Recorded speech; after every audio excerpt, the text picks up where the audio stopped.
Hoje a gente vai entender de vez o que foi a Revolução Industrial.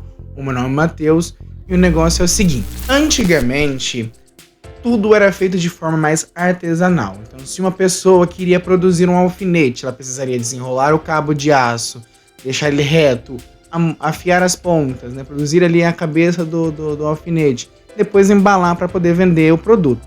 Com a chegada dessa industrialização, foi meio que a quebra do meio de produção. Então, no lugar de uma pessoa fazer tudo, várias pessoas, cada uma faria uma pequena parte. Então, no lugar daquela pessoa fazer um alfinete totalmente sozinho e durante o dia conseguir fazer 20 alfinetes, eram necessárias assim 5 pessoas, cada uma fazendo uma parte que eu citei aqui individualmente, ficando especialista em fazer aquela parte.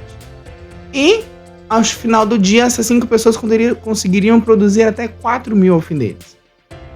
Esse pensamento ali, né, dessa evolução do meio de produção foi um grande pensamento do Adam Smith, um filósofo e economista da época, que defendia o liberalismo e o livre comércio, né, assim, potencializando a economia. Vamos dar uma visão mais ampla. A Inglaterra, naquela época, possuía muitos rios e ela é uma ilha. Então, como naquele período todo o comércio era feito por navios e por meio aquático, meio que a Inglaterra se saiu muito bem, porque ela conseguia fazer o comércio interno por conta dos rios e mandar as exportações e importar alguns produtos, por causa que praticamente toda ela é em volta do mar.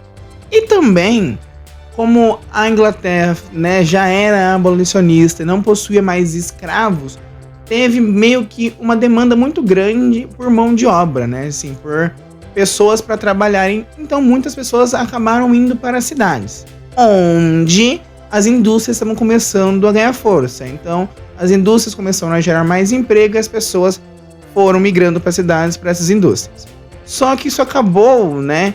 Como a população foi crescendo muito rápido, porque as pessoas tinham mais dinheiro e a evolução da indústria também trouxe algumas evoluções para a agricultura, né? Então as pessoas conseguiam produzir mais alimentos sem estragar, então as pessoas não morriam mais de fome. E as pessoas tinham mais dinheiro, elas meio que possuíam mais garantia de ter filhos, então elas acabavam tendo mais filhos, que geravam mais pessoas, e mais pessoas iam trabalhar, só que uma hora a conta não fechou e muitas pessoas foram ficando desempregadas, principalmente com a evolução das máquinas, que conforme as máquinas foram evoluindo um pouco mais, acabou dependendo menos de mais pessoas. Então muitas pessoas foram demitidas porque as máquinas substituíram.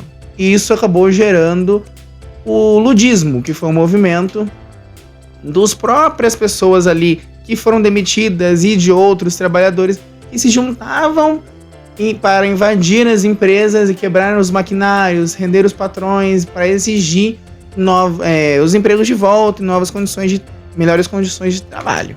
Porém, esse movimento era grandemente repreendido pelo governo e pela burguesia, porque praticamente a burguesia que estava ganhando, explorando essas pessoas. Então esse movimento demorou muito para que essas melhores condições de trabalho fossem reivindicadas no futuro.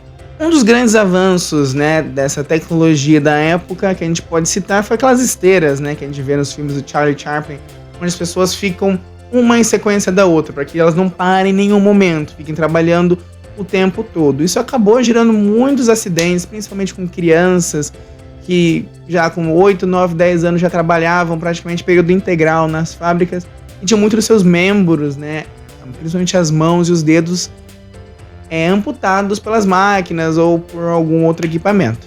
Outro grande marco da Revolução Industrial foi a criação de ferrovias, né? Então, os países, principalmente da Europa, pararam de depender tanto dos navios e dos meios aquáticos, começaram a poder manejar e transportar esses produtos e até as pessoas por meio dos trilhos de trem. Então, acabou que tudo, né, uma espécie de globalização começou a ser mais efetiva. Com tudo isso, os outros países, principalmente como a França, a Alemanha, Itália, ali, principalmente começaram a evoluir-se, né, industrialmente, porque elas ficaram com medo de ficarem dependentes da Inglaterra caso elas ficassem assim, meio que estagnadas no tempo.